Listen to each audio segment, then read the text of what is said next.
We'll visit with many colorful characters from big-name pros to everyday Joes, as well as poker industry leaders. Welcome to The Deal, sponsored by StackedPoker.net. Hi, Stack Poker friends. Chris Cronin here. I am super excited to welcome these two beautiful ladies. My new guests today are Sengphet and Rebecca Thompson. They are from Texas, I believe Dallas area for both of you.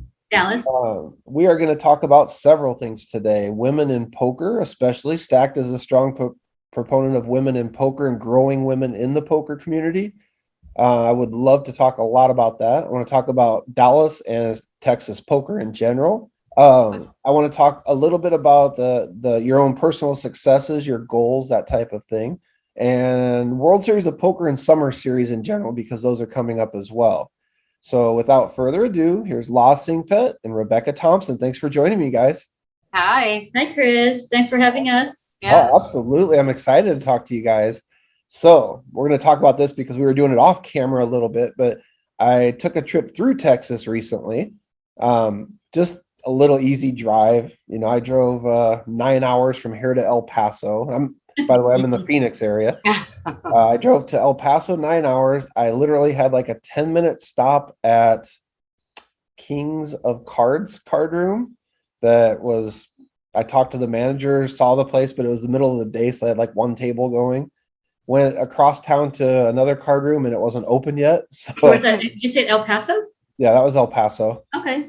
Left there, drove to Odessa, met Celebrity Card Club, and then what was right by there, Midland, where Kojak's is. Okay. Went up to Lubbock and got a hotel room finally because I was tired. It was a whole lot of driving for about 20 minutes worth of talking to people. So didn't stay and play at any of those. I just kind of wanted to see them, see what they're like, see how many games they have. The rooms were mostly nice, a little bit smaller rooms than a lot of places just because they're local. I woke up the next morning, drove to Dallas. Your guys part of the neck of the woods there. I did visit, what's the Shuffle one that's there? Shuffle 214. I went there. They weren't open, but it was like noon. It was pretty early. They weren't open yet, so I went from there to Texas Card House. The manager there was awesome, treated me great, walked me through the place. I met the GM, went into his office, sat down and talked a little bit with him. To Victor? Yes. Yeah. Victor was awesome. I loved him. Yeah, he's a great guy. I talked a little bit about, hey, in Arizona, we don't have a lot of PLO because it's fairly new because we had limits on what you could actually bet for years and years. They finally took that off, but for a long time, you could only bet up to $600. So it was hard to have PLO games because it was always capped. It would just turn into people betting 600, 600, 600. And it really wasn't like a true repot. Yeah, exactly. So stayed there, played for a while, loved it. And I see we'll let Law give a shout out since you have your Texas Card House hat on. Poker room. Rebecca. Shout out to TCA. No, Law and I played, well, she's actually been in Virginia for a while, but that's pretty much our home base. We're ambassadors for TCH, and man, it's just the best room in Dallas. I mean, it's full all the time. Every table seems to be full almost every night. Yeah. Although that does present a problem at times getting a seat. Really? I'm a PLO, or I'm a big high-low player, but the other night I walked in and the list was so long, I just sat on Hold'em, and I made my buy-in for the other game. So I was kind of happy that I had to wait, and I was grinding some Hold'em games. Nice. I knew it goes pretty quickly. Yeah. I knew it was going to be really good when I walked in, and the first person I saw was Bart Bogard, and he walked up right away. He's like, "What are you doing out here?" I said, "I'm visiting all the Texas rooms." I know you guys probably know Bart really well. Oh, yeah. Yeah. You saw he just won the PLO at Choctaw? I did see that. I was super excited for him. He made 3 final tables back to back, right? He won 2 out of 3. Yeah. Well, we're going to get into other people. Can you Bart? We'll talk about some other people here that made some back-to-back final tables recently. But yeah, I love Bart. I actually did an interview with Bart way back when I had Southwest Poker News before I even merged with Annie Up. He was my player of the month one month from the Choctaw series, and love him.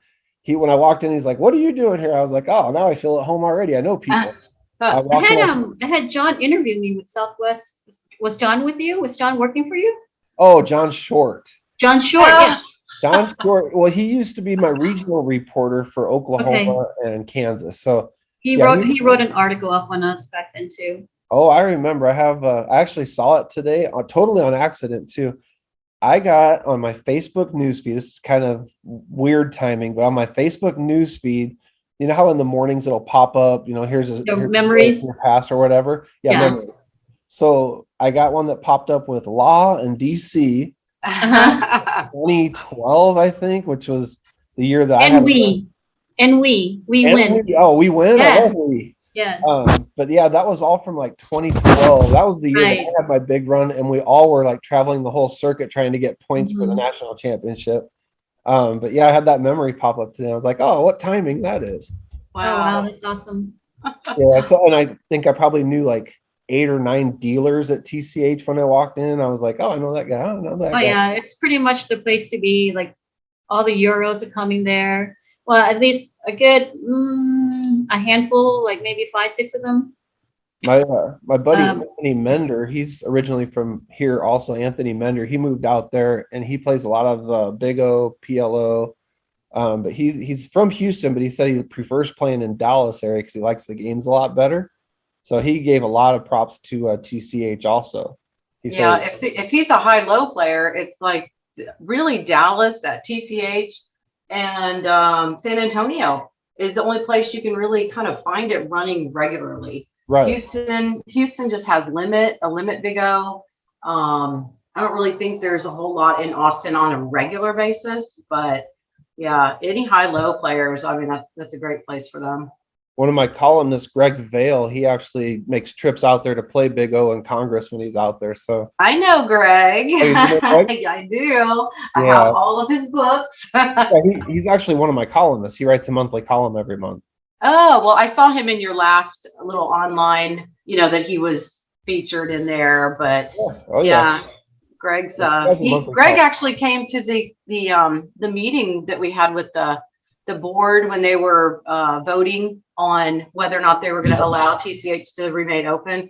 Greg actually attended that last meeting that they had when he was. Oh yeah, he sent me the video right away. So did my buddy Anthony Mender and about 25 other people sent me the video right That's away. nice. Yeah. Everybody clapping and going crazy in there. I was like, nice. Yeah. I actually talked to Ryan from the Austin TCA or Texas Car Austin. Yeah, Ryan Crow.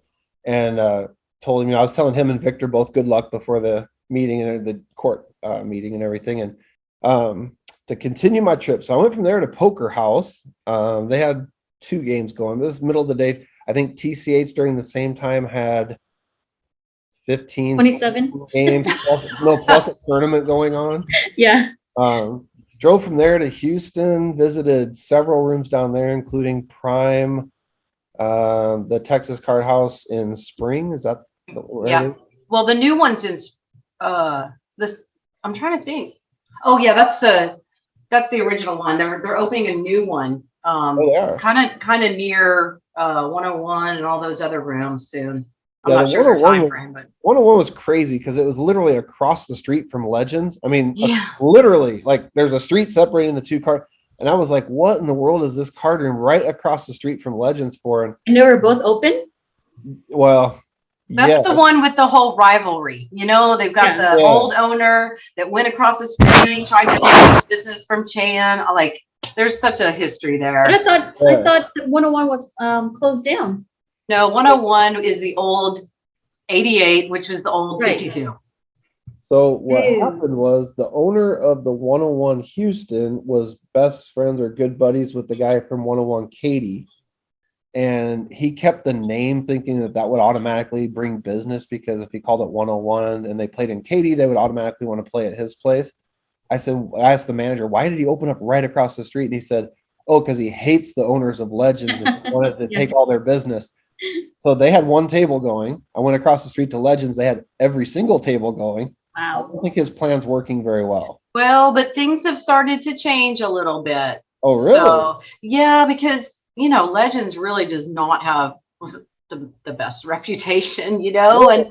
and so, I mean, but I'm hearing that 101 is starting to gather a little bit of steam and try and, is It's a making nice progress. room. It is a nice Yeah. room. It's big. I mean, they could have a huge tournament there. Well, that's the old 52 and 88, I never so. visited it when Johnny Chan owned it and stuff like that. Oh, yeah. So he just took over, an existing structure with everything already in place. So. Well, Legends, it was kind of weird because when I walked in, I just said, "Hey, I wanted to introduce myself, maybe meet the owner." The guy's like, "What do you want?" I said, "I just wanted to introduce myself. I'm driving around the card room saying hi." And he's like, "What do you want?" I said, "I don't know what else to tell you. I'm trying to introduce myself and say hi and meet whoever's in charge around here." He goes, "Well, we don't have time for that." I said, "Really? Okay." Was that David Law? I don't want to say who it is because if they watch Oh. this, they might get offended, but Yeah. Well. I won't say it was. Okay. Well, I had the same experience. Yeah, I mean, like super rude to. Later in the night, I will say this, later in the night after I stayed there and played for like 9 hours, he was like, "Oh yeah, I thought you were coming in trying to sell us something." I said, "I told you exactly what I was there for. Introduce myself and say hi." I mean, I don't know any other way to say it. So I played with Adrian Peterson for like a long time that night, but I heard all the stories about the guy coming in with the shotgun. And honestly, when I was leaving, I was a little nervous because I had to park pretty far out at the end of the parking lot. I was like, "Man, this place is so sketch at night." Oh, you were there post shotgun time? I was, after, like shortly after. Wow. You saw the new bulletproof facade they put on, right? They put that up after my trip. But, Oh, okay. but I heard the whole story and everything, and I was like, "Oh." And there was a fight while I was there. Oh. Some guy called another guy a name he shouldn't have called him. The guy got up and punched him. Some girl got ready to jump in, and her boyfriend grabbed her. And Oh my goodness. I was like, "Wow." I looked around and people were like, I wasn't there. It wasn't me. It was not you. She was about your size, but it was not you. I think you could have took the guy, but so I went from there. Gosh, I spent the night there, and then I drove to San Antonio, visited a bunch of rooms out there, and ended up at Rounders because they were supposed to have a PLO high-low going. I got there and it was only high, but I did talk them into something that worked out really well. So they were playing, I forget what the limit was, but they were playing one round normal. And then usually when the dealer, just so the rest of the world knows, when the dealer changes a lot of card rooms in Texas, they do a bomb pot. Bomb pot. So I thought the bomb pot was so fun. Not that I scooped it or anything.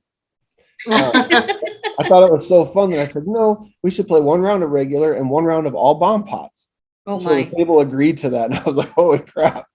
So I know when Greg Vale hears that, he's going to be, "Oh my God, I got to go down there." So at TCH, they added a $5 bomb pot. So they had the $15 one, which they'd have a list of 20, 30 people waiting.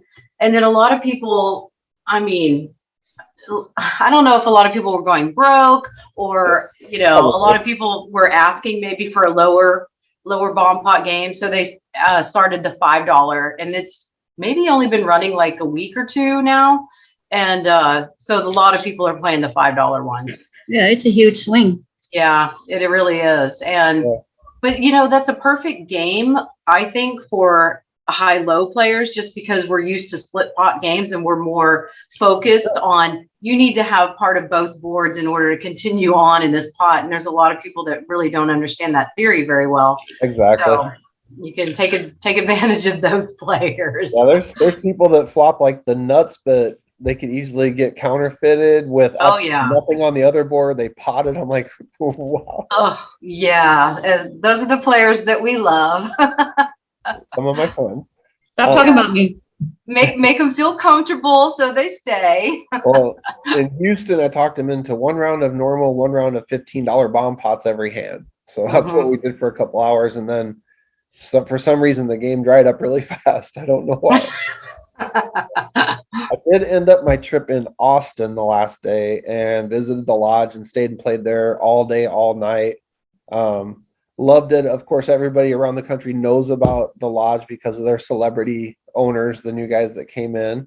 Doug Polk, he was actually very welcoming, very nice. He was getting ready to go play a game, so instead of rushing to his table, he actually took time to stop and talk to me for a little bit and visit about the magazine. The owners and the GM Joseph there, really cool. Some old guys that I used to deal with, like Joe Paz is there from Vegas, and some other people that I knew. So yeah, when I went through Texas, because of going to Choctaw so many times, I think I knew like half the people in the card rooms because that was most of Choctaw's Texas players. Yeah. So I felt right at home, and I told my kids that if they were out of the house already, instead of raising a bunch of teenagers here by myself, that if they were gone, I probably would have moved to Texas already. The games are so good there. And even if you didn't know people, it's just Texas is friendly in Very general, don't friendly. you think? Yeah, very Yeah. friendly. Yeah. One of my favorite women in poker, Ruth Hall, Uh-huh. she was going to try to do the Texas regional reporter job for me, but definitely not up her in what she was thinking it would be. She thought she'd just be able to write about poker each month. And I was like, no, you're kind of reporting on what's going on at each place. And she's like, oh yeah, I don't want to do that. So I don't fault her at all. I love Ruth. She's great. Just wasn't her what she thought it was going to be. And I'm cool with that. I am trying to still find a regional reporter for Texas. So if you guys know somebody that wants to report on the happenings in Texas each month, let me know. So they'd have to travel around to all of No, Texas. no, not at all. They just Oh. they email all the card rooms once a month and say, hey, I'm getting ready to put together the Texas story. Can you let me know what's happening next month in your room and whatever tournament results you had from this previous month? And then they just write up a column and send it to me, and they get a little bit of money, but it's not much. So Yeah. it's just for basically saying thank you for doing it for me. Well, you should write up a little blurb, and I have, Facebook groups that have thousands of people in them. There'd probably be some bites there. Okay. I'm sure there's probably somebody around here that would love to do that. Yeah, I've had like 2 different people. Another guy that was supposed to do it waits till the day before it's due last month and says, yeah, I don't think I'm going to be able to do this. And I'm like, you didn't give me any time to actually do it myself, Yeah. So I'm just looking for somebody that's reliable. Hopefully I can find someone. I'm sure I will. Let's talk about you guys though. That's enough talking about just Texas. Let's talk about you two. So I'm going to talk about Rebecca first. Law, I'm saving you because you have some big numbers. Because she's big. Big time. She's a little person. Mine are little numbers. I wish the PLO or the Big O fields were bigger. Well, we're going to talk about that. I took some notes on both of you. I pulled some stuff off Hendon Mob. So I think your first tournament result for Rebecca was in 2009 on there. I don't know if that's when you started playing poker or if it was you'd been playing before that but didn't play tournaments. Yeah, that's probably when I started just playing tournaments. I was playing small cash games before that, but nothing significant. Okay, and then you did have, I'm scrolling through and I see first, second, first. Almost every one of those were Big O events. Yeah. For people in Texas and the surrounding area, we'll call it Congress. For the rest of the world, we'll call it Big O.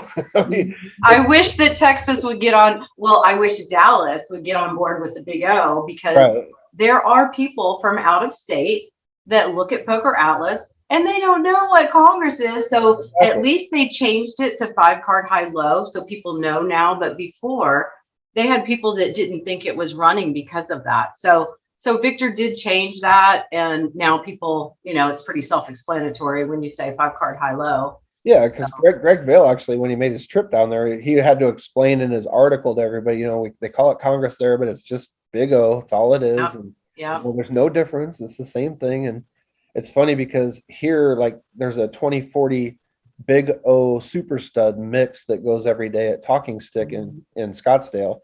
But that's a limit game. So people here a lot of times think Big O as a limit game.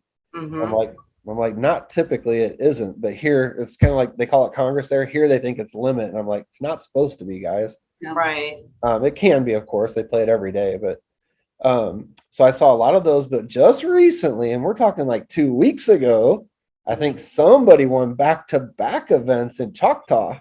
Yes, I did. It was a great feeling doing back-to-back. So I was kind of following the Choctaw results here and there, but then our buddy Bart Bogard posted a congratulations to you, and I was like, oh, another good timing here. I love it. Excellent. Congrats, first of all. Thank you. Why do you gravitate so much toward the high-low split games as opposed to Hold'em that 99% of the world is involved with? There's just so much more thought into two-way hands, and there's so many people that if they don't put a lot of study into the high-low, like you have such an advantage over those people. Agreed. And even like on the high-low list at TCH, we're looking at it, the other players that play there on the regular, and we're like, oh yeah, he's a PLO player. We're like salivating because they play high and they're not even thinking about the low. And we're like, oh, come on, you can just play the high. You don't have to even worry about the low. So yeah, it's and I think if you know the game, you have a really good advantage, I feel like. I agree. And Greg Vales wrote some great books about Big O in particular. He's a Big O specialist, pretty much plays in Colorado, here, Texas, anywhere he can find a good Big O game, he'll be there. I got his books and then I lent them to Law for her to borrow. Venturing out a little, I see. Yeah. I'm not too big of a reader, but his book is he makes it very easy to read and very easy to study. So I enjoyed it a lot. Yeah. Yeah, I won't say it's Big O for dummies, but it's not like all math. The whole book isn't math, which just becomes boring to read and people lose interest in it quickly. So he has stories with it, and it is entertaining, but he explains everything very simply. Right, it's very thorough.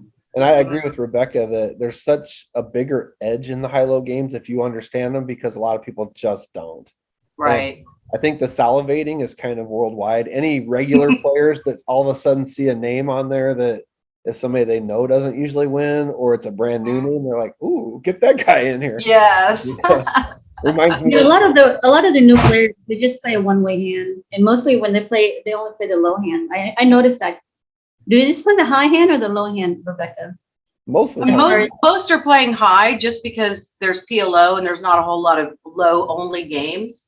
So you'll get people in there, they're playing the high and they think maybe a 7-6 low is going to be good. And it's like, probably not. If you have multiple callers, you're probably dead on that one. But one of the things about Greg's book, that the biggest takeaway that I had from that was trying to pull people into the pot versus potting them out when you have these huge hands. So many people I notice, like the PLO people, they will pot it on every street and people will fold, and they've got these huge hands where they want people in the pot, building the pot. All the value. Yeah. Yes. Yeah. So it's I just feel like there's a higher level of thinking there, and I enjoy that. It keeps me really on my toes most of the time. I never get bored. Well, yeah, it's definitely a thinking game. Yeah. You're a woman after my own heart, because I'm a high-low player. So yeah. And people ask me, why do I mostly play mixed games or high-low? Honestly, because I just became bored with Hold'em. And a lot of people are becoming good at Hold'em, honestly. I mean, it's getting tougher and tougher to beat. Every year it gets tougher. High-low, I just see a bigger edge. Yeah. I've been playing some of the mixed games. Poker House had a 30-60 mix that I played a few weeks back, and that was just a lot of fun. All those different games. I mean, I'm not well versed in any of them, but I had a great time playing them and learning them. So let's talk about one of the two of you have almost $1 million in earnings on Hendon Mob. That would be Lala. That is Lala. So I was looking up all of Law's numbers, and I believe you're like, I saw yours and it says 950,000 roughly lifetime. Are we there? Are we over 900? 950,000. They had like 947 something. The last time I looked, it was like 800 something. That was after the St. Martin trip. You added to that. I was gonna say, it was probably before you just went to St. Martin. Oh, yay! I mean, you did win some money out there. So your biggest cash ever was not a first place. It was actually a second place, right? It was at TCH. It was at TCH, and I saw 260,000 roughly. And that was it? I don't know if it was it a 1 million guarantee on that? It's a 1 million guaranteed, and we broke 1.8. Yeah, I knew it was really big. They almost doubled the guarantee. Was that the biggest tournament TCH has ever had? Oh yeah, and that's the biggest one. It was the big and the first one and the big one. Yeah, but didn't they have another one after that wound up being bigger? Yeah, it was a 500K. Oh, okay. Yeah, and it got to over $1 million. Yeah. That was another big one. So would you say that was your most exciting poker moment, or would it be a tournament that you won instead of the second place with more money? Well, we actually, we actually chopped it. We played heads up for about 4 hours, Yeah. and then it was just too long. We were playing for like almost 14 hours that day, maybe 15 hours. Oh, yeah. Yeah, it's a very long session. They didn't put in a day 3 because they weren't ready for the traffic. So Who? at the end of the day, we end up playing for 50,000 and chopped 260. So the winner took home 310. You basically you got first and a half. I did. I got first and a half. Yeah, we So- can't really call it second. You kind of chopped first, and he got an extra 50K. Yeah. Yeah. Oh, that would be your best moment, I would assume. Then. Well, I wanted to win it outright. I mean, he asked me to chop since we got heads up, and I'm like, nope. I was too stubborn, and then I'm like, ugh. When I lost all momentum, that's when I'm like, all right, fine. What are you gonna do? Yeah, once you start getting tired too, you might Yeah. make bad decisions. So it's probably good at that point. You have way too many 5-figure caches for me to even mention. I mean, you just have so many. I think your first cache I saw on Hendon Mob went back to like 2006, like a WSOP ladies event.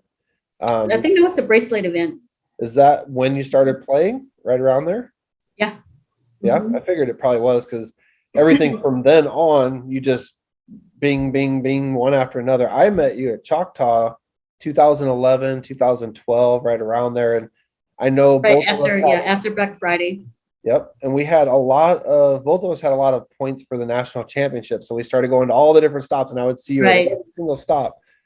St. Louis, New Orleans, the bike, I think. So we were kind of hitting all the same spots going around. That's when I started following Law for the rest of the world. I started following Law after that to see how she was doing. You kind of reminded me of a couple other people like I made final tables with. You mentioned one. That was another thing that came up in my memories today. It was some tournament in New Orleans. And you said, "Oh, what a fun final table we have!" And you named like 5 people that I knew, and it was me, you, and like four other people. And I was like, "Oh man, I know all." Yeah, these it's like back in the day, it's just all superstars. Like, Yeah, it's just all the grinders. It was so Yeah, fun it's to just see like the same repeats people. after repeats. Yep. you And know? you had, so along with your several 5-figure scores, you had a 100K score in the national championship that year, I think, right? The Natty. Yep. Mhm. That was, did you get third or fourth? I got fourth, Fourth? 2011. Yep. So, I mean, how do you like, I know you play a lot in Dallas area, but how do you like traveling to play? And that's for both of you. How do you guys like to travel? We're going to the nice places now. Yeah. Because it's like the circuit. You know how people used to just like grind the circuit, but with all these new rooms, Right. like I feel like I don't even need to leave the state of Texas. And if I am, I'm going to go somewhere nice now. Oh, There's no sense in going to these small podunk places. Well, the reason for us traveling back in the days because we were point chasing. Yeah. right. Because back in the days, it was top 100 leaderboard, Right. so it was worth the travel. But now there's nothing to travel for. There's no incentive to travel. Let's talk about St. Martin. So recently, Law blew up on my Facebook post again, as he does so often. Tell us about St. Martin and your success out there. Well, St. Martin was amazing. They obviously don't even know how that happened. Like, I don't know what happened. We were just there. I mean, pretty much didn't even like plan on playing as much because it was like a 2-week series, but we didn't get there until the second week, Rebecca? Halfway into the first week, I think.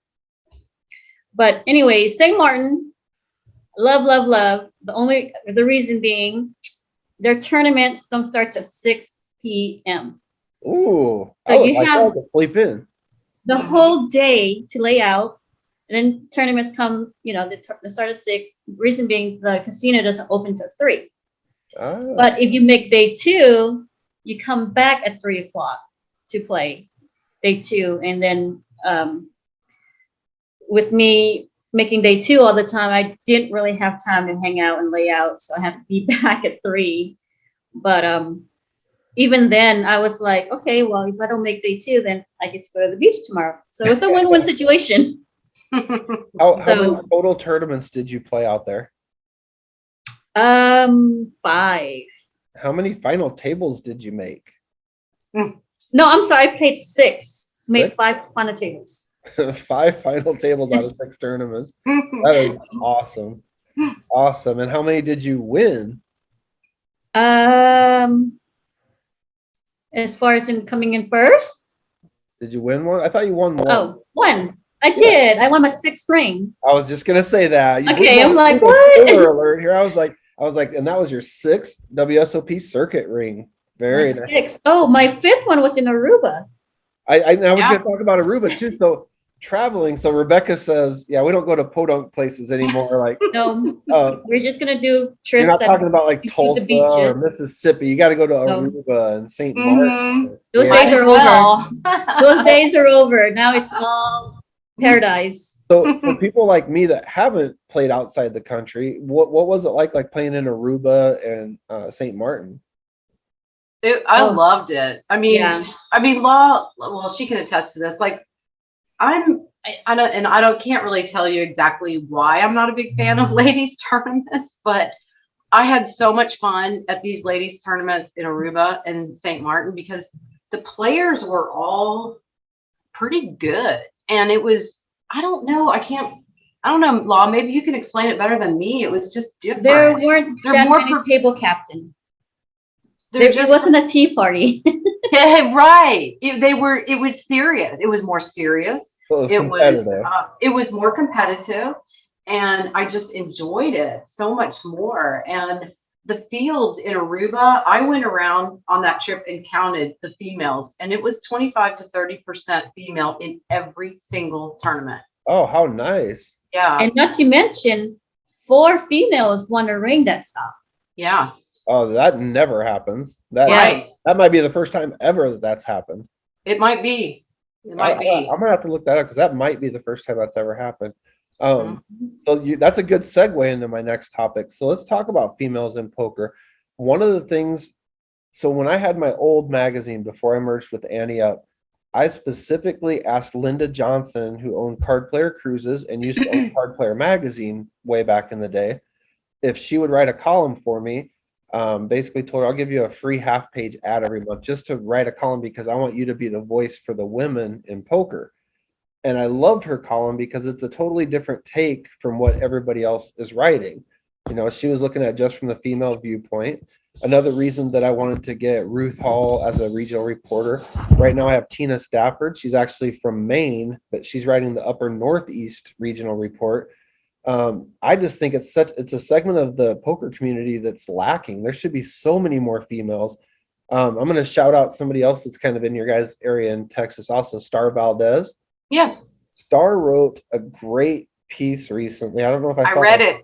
Was I read it Facebook or Twitter. It was one on of the Facebook. So I just read it today.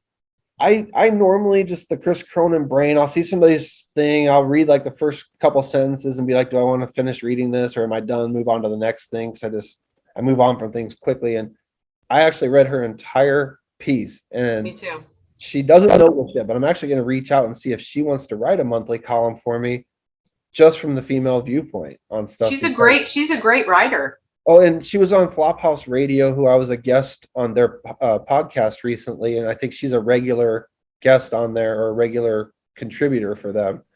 And Do I know her, Rebecca? I don't think you do. I know she does a lot of stuff in Houston, like when they were doing tournaments down there. She was, going to be kind of like the face or whatever, or ambassador for one of those. Thinking she might be like Gulf Coast, like Alabama or somewhere over there. Yeah, I wanted to say she was from Houston area, but I'm not sure if that's right. I'm gonna have to look. But I looked up her results just to check credibility and stuff, and I liked her article because everything she said in it was true. Mm-hmm. And guys berating women at the table, guys berating dealers, whether they're female or male, I just don't put up with it. That's something I put a stop to immediately. Yeah. And other guys that think it's funny and laugh and I'm just offended by it, and I think that's an area of the sport that should grow a lot. I don't know why we aren't 50-50 male female because, what does a poker player look like? I had a friend say that once when we were walking to a final table. He was actually playing the final table. I was walking in with him and he goes, man, that guy looks like a player. And I thought, what the heck are you talking? It looks like a player, basketball player. I could get, a guy's 6'10", looked like a basketball player, weigh 300 pounds and look like all muscle, like a football player. Sure. What the heck does a poker player look like? I mean, Phil Hellmuth does not look like Jennifer Harmon. I mean, No. Yeah. Doyle Brunson does not look like Tom Dwan. I mean, I didn't even understand his comment. So I don't understand why there aren't more females in the sport. And I think a lot of that is because how they get treated in the sport. There was even comments on Twitter from somebody else's post saying, from a female, I don't tell my other female friends they should play poker because I know that they're going to get treated poorly. And I thought, man, that's horrible. They don't want to tell their other female friends to play poker because of how they might get treated. They should never have to worry about that stuff. So I'm a big proponent for females in poker and growing women in the sport. So you guys tell me, I actually wrote down a question, how do we change that? How do we grow more females in the game of poker? It's interesting because I hear a lot of women talk about being berated, but I don't experience that. I was going to say the same thing. I don't and get law it. doesn't either. We've talked about this, and I don't know if I can't even say that it's because we're around people that know us already, because I we think so. do travel. But even when we travel, I've never gotten that ever. I think it's our demeanor.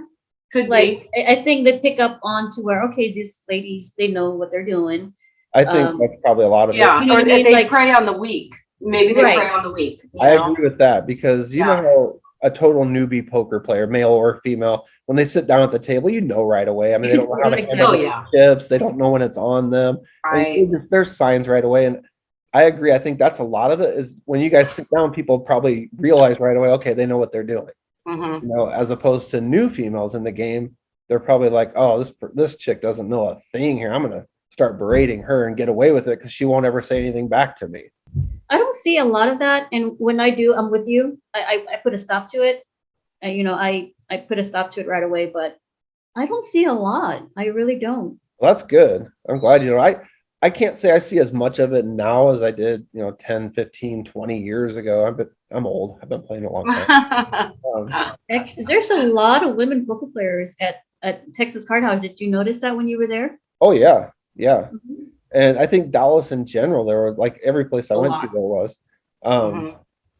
And they're Maybe all we're really just good. nicer in Texas, though. Yeah. I tell you, people know? use manners. I know when I'm in Texas because I hear Yeah. a lot of yes, sir, no, ma'am. Mhm. That's one thing that I've always appreciated is the manners down there. I'm from the Yeah. Midwest, so I'm used to good manners, You said, are you from Omaha? Yeah. I have a friend that's from Omaha. Yep. I'm from Omaha. I'm from the only city in Nebraska. I feel like the common denominator as far as women playing we probably have more masculine qualities, I should say, as far as like being competitive. I don't know if Law played any sports or anything when she was younger, but I mean, I was an athlete, and so that competitiveness, I think you have to have that in you in order to want to play poker. Like something That's probably ingrained true. inside you. And I don't think as many women are as competitive as men are. I shouldn't, maybe not as I wouldn't say being competitive. It's knowing the game and learning the game. You know what I mean? Yeah, Like, well, I think women in general still are not confident in their game to where they're not comfortable sitting with a bunch of men and letting them, yet alone just trying to pick up the game. I think they're more in the league bars still out there trying to learn the game. Yeah. But I think they're not confident enough to be sitting around with a bunch of crazy men. That might be that they're uncomfortable just because they don't understand the game as Right. well. They haven't progressed as quickly, maybe. It can be a little intimidating, I would think. I agree with the competitive aspect too, because that's what made me get interested in poker. I was in sports all the way through college, and I thought, now what do I do? So I got into pool, and then I got into poker, and I like the gambling aspect, but I like the competition of it all too. Yeah, I do too. I think you have to have that in you. You have to be competitive in order to, win You have at to be poker, I think. competitive and to have a thick skin. Yes, You have to have yes, thick you skin. do, Whether definitely. you're a guy or a female, you do. Yeah, That's true. yeah. And you have to be able to handle swings, especially if you're a tournament player. I mean, there's such, you know, you're going to have such down times for such long periods. And then all of a sudden you hit some big scores and you're happy again. Yeah. You know, you're a Although I casual see player. it's funny because I see, most men think of women as being more emotional, but I see more men go on tilt from losing, and the women take it so much better. I don't know. It's just like if I lose a hand, it's on to the next. But guys just won't let it go, and it's like That's so it's funny. so opposite. I had never thought about that till just a second. You're right. That's I a don't see fact. women, Yeah. I don't really see women just keep going on and on about stuff. You just don't. No, It's like, okay, I lost. Get over it. Move on. right. I might be female then because I never go on. Maybe we're just so used to it that we Yeah, have to learn how we're to just let it numb go. to the pain already. So Yeah, we're like, exactly. It's like, oh, 2-outer. Nice. Good hand. Yeah. Move on. How do you say "fuck you, asshole"? Nice hand, sir. But the last thing I had was 2 things actually. So Law calls you her poker wife. Are you her poker wife too? Oh yeah. Yeah. She's Yeah, I actually really missed her at the Choctaw series since she's out of town. So yeah. we've just so been people know, playing so much together. Law is taking care of her sister on the East Coast, so she's been out of the Midwest and Southwest for a little while now. Yeah. But she'll be back for the series, I'm sure, playing some events. Well, I meet her this weekend in Oh, Austin. You guys are going to Austin, that's Mhm. right. Yes, Yeah. I'm flying straight to Austin for the Lodge series. The old Yeah. $2 million guarantee, $5 million for the series. Mhm. Yeah. I figured that one out while you were away from the screen for a second. Right. And they have, so I'm playing the Big O next Wednesday there. So Oh, you're probably super excited then. I am. You've super won every excited. Big O tournament you've played for the last month. So let's talk last thing, goals. What are your guys' goals either in the near future or overall? Law. Oh man. Well, I'm not gonna hit every stop. We're pretty much just doing like just paradise stop, EV stops, as far as in, if you take a day off, we'll go to the beach and hang out, but no more just going to a stop just to go. Our goal, we set a goal, what was it, a year and a half ago, Law, or when was that we had our lunch? Yeah. I tell this story to everybody. She took me out for my birthday and we were talking about poker, and this was it right after COVID, I think, or right during COVID. And I was like, man, I don't want to save money all my life and die with money in my pocket. I want to start traveling, spending some money, just having fun. Just enjoy life. Yeah. Enjoy life. And she was like, I need to make a tournament. And she hit the TCH tournament, and that was it. So we've been traveling and playing in these great stops ever since. So we've kind of met that goal. So Nice. so it's kind of, yeah, it was. I think that's such a great way. Like a couple of my favorite things in life: traveling, seeing new places, and gambling. And man, yeah, and we've met some great people along the way too. Oh my God, amazing! In different places, and it's been really wonderful. I think you guys are going to do it the right way instead of grinding every single stop. Nope, not doing that no more. No, not even interested in that. No. Win poker tournaments, win at cash games, but enjoy the rest of the time you're away from the table. Right. Yes. Awesome. Well, I really appreciate you guys taking the time to do this with me. Well, thanks for having us. Yeah. Yes, Chris, thank you. Oh, you bet. My pleasure. The last thing I always close with people is if you guys could think of somebody you would like me to interview, or a couple people, who would you want me to interview that you think would be cool to hear their story and put it out there for everyone? Well, I'm trying to think who's been on incredible runs lately. I mean, BJ's. Well, my idol is always going to be my brother, Daniel Lowry. Oh yeah. He's always my number one. Dan Lowry. Daniel Duma Lowry. That would be my number one pick. He's always, he's up there. He's also a friend of mine. So he was also a player of the month way back in the day, but it's been so long ago, that would be a good person. You Do know, you remember Sean Rice would be a good one. You know, he's won some seniors recently, Yes, and Sean- Sean he's been playing Rice. poker. We've He been has some of the actually, most entertaining Facebook posts I've ever read. Yes. yeah, and you know, we spent a lot of time with Sean and Ben Perez when we were in both stops, well, Aruba and St. Martin. So Very nice. Yeah, I saw Sean commenting a lot on your stops in St. Martin. Yeah, he's a cool dude too. He told me what places to visit in Lubbock too when I was headed that way. So yeah.